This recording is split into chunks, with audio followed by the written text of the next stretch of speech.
yaitu man jahilal asla lam yusbibil far'a abada. Siapa saja yang tidak mengetahui atau yang bodoh, itu tidak mengetahui dasar, lam yusbibil far'a abada, maka ia tidak akan pernah bisa menguasai, tidak akan bisa memahami dengan sebenar-benarnya tentang cabang selama-lamanya. Nah, begitu pentingnya ilmu usul atau dasar-dasar. Oke, itu contoh-contoh dari takhsis muttasil. Sekarang ke munfasil. Takhsis munfasil. Fal munfasilu anwa'un. Takhsis munfasil itu ada beberapa macam. Al-awalu, yang pertama, takhsisul kitabi bil kitabi, yaitu mentakhsis kitab, maksudnya Al-Quran, dan maksudnya lagi adalah ayat Al-Quran, bil kitabi, dengan ayat Al-Quran juga. Contoh, qala Allah Ta'ala, a'udzu billahi minasyaitonir rajim, bismillahirrahmanirrahim, wala tankihul musyrikati, Al-Baqarah 221. Janganlah kalian menikahi perempuan-perempuan musyrik. Nah, firman Allah ini, ayat Al-Quran ini, khussisa biqaulihi ta'ala, ditakhsis dengan ayat Allah yang lain, ayat Quran yang lain, firman Allah yang lain, yaitu a'udzu billahi minasyaitonir rajim, bismillahirrahmanirrahim, wal muhsanatu minal ladzina utul kitaba min qablikum, Al-Maidah 5 ayat 5. Wal muhsanatu minal ladzina, dan perempuan-perempuan janda-janda, ya, perempuan janda-janda dari para ahli kitab sebelum kalian. Nah, ini bentuk mukhassisnya, ditaksis dengan ayat yang tadi, wala tankihul musyrikat, ditaksis dengan ayat wal muhsanatu minal ladzina utul kitaba min qablikum. Awalnya tidak boleh semuanya al-musyrikat, tapi ditaksis, yaitu boleh untuk janda-janda mantan istri para ahli kitab di antara sebelum kalian. Penjelasan, ay hillul lakum, yang begini ini halal bagi kalian. Atsani, yang kedua, takhsisul kitabi bis sunnati, mentakhsis ayat Al-Quran bis sunnati dengan hadis. Contoh, qala Allah Ta'ala, a'udzu billahi minasyaitonir rajim, bismillahirrahmanirrahim, yusikumullahu fi auladikum lidzakari mithlu hadzil unthayain, An-Nisa ayat 11. Allah mewasiatkan di dalam kaitan anak-anak kalian, dalam hal anak-anak kalian, lidzakari mithlu hadzil unthayain, bagi anak laki-laki itu 2 bagian dari perempuan. Oke, lafaz ini asyamilu lil waladil kafiri. Nah, lihat, yusikumullahu fi auladikum, auladikum, auladnya, lafaz al-aulad itu asyamilu lil waladil kafir, mencakup juga anak yang kafir.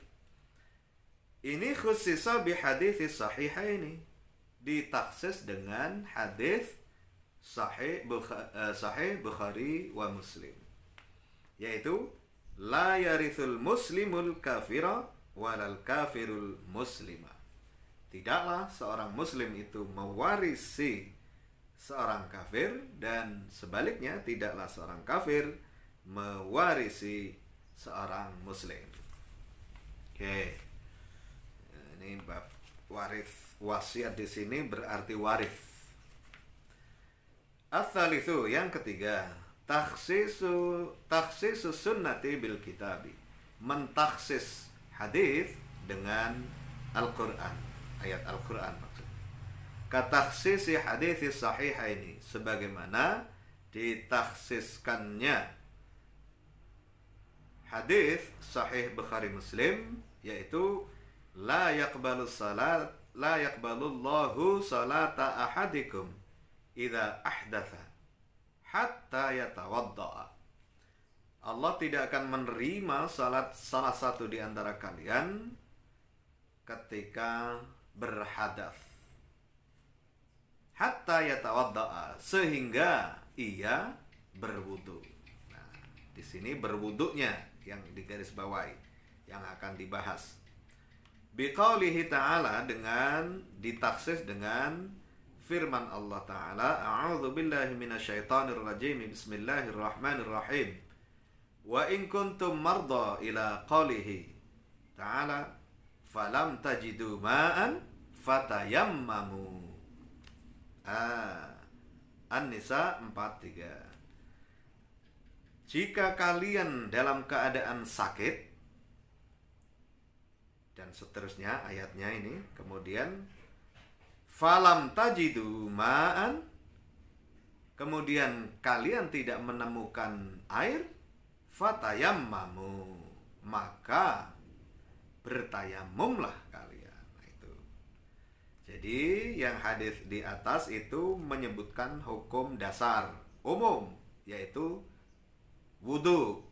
Kemudian di dalam ayat ini yang dinilai oleh para ulama usul sebagai mukhassis, pentaksis, mentaksis hadis di atas, yaitu tayammumnya. Oke. Ar-rabi'u, keempat, takhsisus sunnati bis sunnati, mentaksis hadis Nabi dengan juga menggunakan hadis Nabi yang lain. Katakhsisi hadis sahihaini, sebagaimana ditaksiskannya hadis sahih Muslim, Bukhari Muslim, yaitu fima saqatis sama'ul ushr. Ini terkait dengan zakat. Zakat hasil pertanian, ziraah. Di dalam hasil pertanian yang mendapatkan air, pengairan dari langit, artinya tanda hujan maksudnya, bukan membayar. Al-ushru, utawi 1/10. Jadi jika kita bertani, bercocok tanam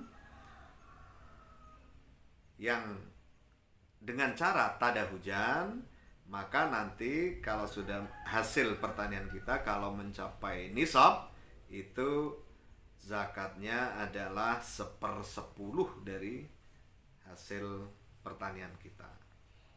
Ini ditaksis dengan bihadithi hima, dengan hadis sahih Bukhari Muslim juga, yaitu laisa fi maduna khamsati awsukin shadaqatun. Tidaklah diwajibkan zakat, sedekah di sini zakat, untuk hasil pertanian yang jumlahnya di bawah 5 wasak. Wasak ini ya kita butuh mencari nanti di kamus atau peristilahan-peristilahan dan konversi ke kita kilogram itu berapa. Intinya saat ini maksudnya adalah batasan nisab. Oke. Kalau Imam Syafi'i kalau tidak keliru nisabnya itu 530-an kilo, artinya 5,3 kintal kalau tidak keliru, sekitar itu. Oke.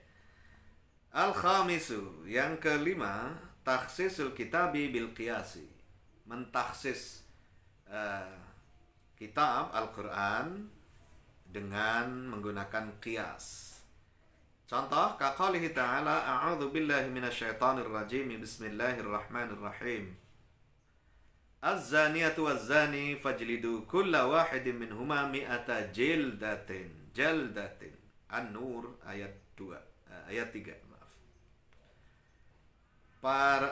Penzina perempuan dan penzina laki-laki, maka jilidlah, cambuklah mereka itu dengan masing-masing itu 100 cambukan. Nah, itu hukuman dasarnya. Fa innahu khussa minhal ammatu, dikhususkan atau ditaksis dalam hal ini terkait dengan seorang amat. Amat itu budak sahaya. Fa'alaiha nisfu dzalika. Bagi budak sahaya amat itu hanya jika melakukan tindak asusila yang sama dengan di atas tadi, orang merdeka, maka hukumannya hanya setengah. Kalau yang di atas 100, maka otomatis hamba sahaya itu 50 cambukan gitu. Biqaulihi ta'ala, yaitu dengan firman Allah, fa in ataina bi fahishatin fa alaihinna nisfu ma 'alal muhsanati minal 'adzabi.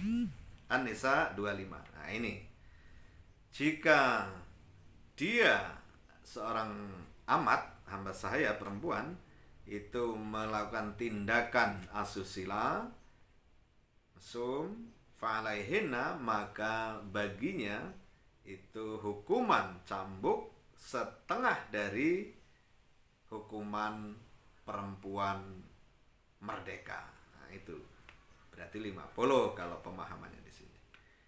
Wal abdu fal qiyasu 'alal ammati. Adapun abad atau hamba sahaya laki-laki itu dikiaskan kepada amat di sini yang ada di dalam ayat ini.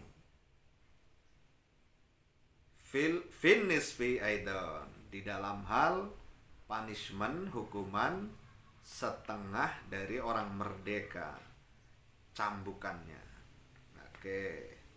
Jadi walaupun tidak ada dalam hadis atau ayat Al-Quran tentang abdunya ini, kata abdu, nah makanya ini disebut dengan takhsisul kitab bil qiyas. Nah, qiyasnya ini abdu dikiaskan kepada amat. Yang terdapat dalam ayat Al-Quran itu amat gitu. Tapi ya itulah seni berpikir memahami Al-Quran. Jadi kalau jangan sampai kita konyol nanti kalau abad zaman dulu nih, abad sekarang nggak ada, amat nggak ada, sudah bebas, sudah nggak ada. Tapi zaman dulu misalkan abad bebas berarti karena tidak disebut dalam hadis, dalam Al-Quran. Nah, itu kan konyol sekali. Maka intinya tidak ada satupun manusia yang bebas dari kewajiban yang sepanjang itu mengikuti Nabi Muhammad, maksudnya Sallallahu Alaihi Wasallam, mengikuti Al-Quran, hadis, dan juga tidak ada satupun yang terselip untuk tidak menerima balasan kebaikan dari Allah gitu. Walaupun tidak disebut kata-katanya gitu. Ya kalau mau memahami seperti itu maka kebanyakan perempuan sangat dirugikan kan. Di dalam Al-Quran hanya sedikit disebutkan. Baik urusan dunia maupun urusan akhirat. Nah, gitu. Tapi intinya ada satu ayat yang sangat jelas, gamblang, dan betul-betul berlaku umum setiap manusia dari laki dan perempuan. Nah, itu sudah jadi patokan. As-sadisu yang ke-6, takhsisus sunnati bil qiyasi. Mentaksis sunnah atau hadis Nabi Muhammad SAW dengan menggunakan qiyas. Kaqalihi, contohnya sabda Nabi Muhammad SAW, layul wajidi yahillu irduhu wa uqubatuhu. Sepertinya saya membaca yuhillu saja. Layul wajidi yuhillu irdahu wa uqubatahu. Ya, redaksi aslinya nanti kita cek. Ya, maaf kalau keliru yuhillu, yang benar yahillu misalkan. Pernah saya lihat yahillu memang, tapi ya mudah-mudahan tidak merubah makna. Layul wajidi, kalau ternyata keliru ya mohon ampun saya kepada Allah, bukan bermaksud membuat-buat mengganti-ganti bunyi hadis, jelas bukan. Layul wajidi, penolakan atau penundaan, tidak mau bayar, tidak mau segera membayar walaupun mampu, atau mengemplang begitu. Seseorang, penolakan atau ngende-ngende bahasa Jawanya, pengemplangan seseorang yang mampu untuk membayar hutangnya, itu yuhillu irdahu, menjadikan halalnya harga dirinya, menghalalkan harga dirinya dan hukumannya. Ya, hukuman sesuai negara di mana dia tinggal, apakah di denda, apakah di penjara, apa lain-lain. Intinya efek jerah harus berbicara di situ, dan dia membayarkan hutangnya. Rawahu Ahmad wa Ibnu Majah. Di hadis tersebut diriwayatkan oleh Imam Ahmad dan Ibnu Majah. Wa hadza fi ghairil walidi ma'a waladihi. Hal ini tentu tidak berlaku bagi seorang orang tua terhadap anaknya. Amma huwa fa innahu la yahillu irduhu wa uqubatuhu. Adapun orang tua, tentu dia tidaklah halal harga dirinya, dan juga tidak halal untuk menyiksanya, habsunya, apa itu, menghukumnya, memenjarakannya. Ini, oke, maksudnya halal harga dirinya adalah ya akhirnya terpaksa diceritakan kepada orang bahwa si A berhutang dan sudah mampu sebenarnya, tapi tidak mau bayar-bayar gitu. Nah, itu boleh di sini, karena memang satu efek jerah, yang kedua juga supaya tidak merembet kepada orang lain. Maka ada tidak terlalu paham undang-undangnya, tapi di negara kita Indonesia pun ada kan,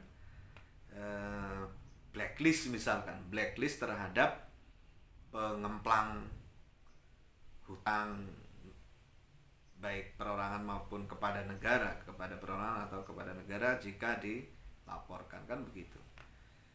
Artinya misalkan kita berhutang, warga biasa begitu berhutang dan macet, sebenarnya kita dicek, disurvei, ada dana untuk menyetorkan tiap bulan gitu, tapi kita sengaja tidak mau, maka biasanya kan kita di blacklist. Kecuali kalau pilot, itu beda ceritanya, ada hukumnya tersendiri. Kalau yang awal tadi di blacklist, dan otomatis seluruh perbankan di Indonesia ini atau bahkan dunia tahu bahwa kita ini tidak beres di dalam bayar hutang kepada bank yang pertama tadi. Dan bisa jadi itu semua data itu disebar ke perusahaan-perusahaan yang punya link itu, dan akhirnya yang rugi ya kita sendiri. Oke, dan ini zaman dahulu kala sudah dibicarakan oleh para ulama, dan tentu karena hadis Nabi pun sudah ada zaman itu. Terus, adapun orang tua itu jelas tidak halal harga dirinya, dan tidak halal menyiksanya atau memenjarakannya. Ini kiasan, karena dikiaskan ala adami qauli uffin, ditetapkannya pelarangan berkata-kata kepadanya, atau atau atau ih atau cih. Intinya kata-kata seru yang baik itu penolakan ataupun makian yang membuat sakit hati orang tua. Ats-tsabiti biqaulihi ta'ala, yang ditetapkan atau yang tetap dengan firman Allah, fala taqul lahuma uffin. Al-Isra 23. Janganlah berkata kepada mereka berdua, orang tua itu, dengan kata-kata uff. Nah, ini yang langsung difirmankan atau disinggung dalam teks, dalam hal ini Al-Quran. Nah, bil aula dengan cara qiyas aulawi. Nah, qiyas ada beberapa macam, 2 atau berapa itu nanti kita sampai pembahasannya. Aulawi, musawi, aulawi. Intinya aulawi itu yang dikiaskan, sesuatu yang dikiaskan itu jauh lebih besar, lebih parah, kalau itu bahaya, lebih dahsyat. Nah, itu. Nah, yang teks yang dikiasi menjadi rujukan kias itu jauh lebih rendah, lebih kecil, lebih mungkin intinya lebih kecil efeknya begitu, atau bentuknya. Nah, contoh, berkata-kata uff saja tidak boleh, apalagi menyiksanya, memenjarakannya, memukulnya, dan lain-lain. Nah, itu namanya kiasnya kias aulawi. Oke, itu kawan-kawan, saudara-saudaraku sekalian, dan seluruhnya yang menyaksikan dan mendengar video ini, silakan masukannya yang membangun, pertanyaan atau kritik dan lain-lain. Intinya kita memang sama-sama belajar dan sama-sama memahami. Kalaupun sudah paham, lebih memahami lagi. Dan jika ada pertanyaan lalu saya bisa menjawab, insya Allah saya jawab. Jika tidak ataupun belum bisa, maka akan saya cari dan cari. Atau bahkan misalkan ada dari sebagian kawan-kawan yang berbaik hati untuk menjawab, jika ada pertanyaan juga dipersilakan. Yang pasti kita semua saling menjaga, saling mengerti, saling menghargai, dan memegang teguh etiket, apalagi ini di publik. Demikian, mudah-mudahan bermanfaat bagi kita. Wallahu akhiran, wallahul muwaffiq ila aqwamit thariq wa huwal musta'an. Assalamualaikum warahmatullahi wabarakatuh.